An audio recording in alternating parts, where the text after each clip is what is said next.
জাতীয় মাছ জাতীয় মাছ স্যার, জাতীয় মাছ হলে তেলাপিয়া স্যার। তেলাপিয়া? হ্যাঁ স্যার।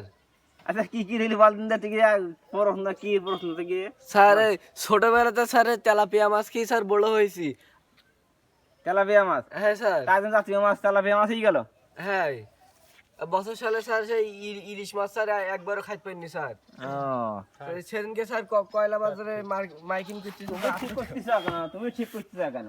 বেশি বোঝে স্যার, আমার সেই বেশি বোঝো তুমি।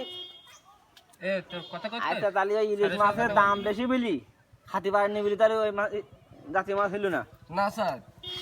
তাহলে এই তেলাপিয়া মাছ খাইছ বলি এই মাছ হইল জাতীয় মাছ? হ্যাঁ স্যার। যুক্তির সাথে কথা যুক্তি আছে স্যার। আমার কি স্যার বাংলাদেশে স্যার আমরা মাছ খাইতে পারিনি, সব পয়সা ইন্ডিয়ায় স্যার মাছ চলে যায় স্যার। তোর যুক্তি শুনলাম, বুঝলাম। তুই সাইন্স নিয়ে পড়লি, তুই একটা কিছু হতে পারবি। জি দেখি স্যার, আমি কিছু তো হইতে পারলো, তুমি তো হইতে পারবা না। এই তুই বল।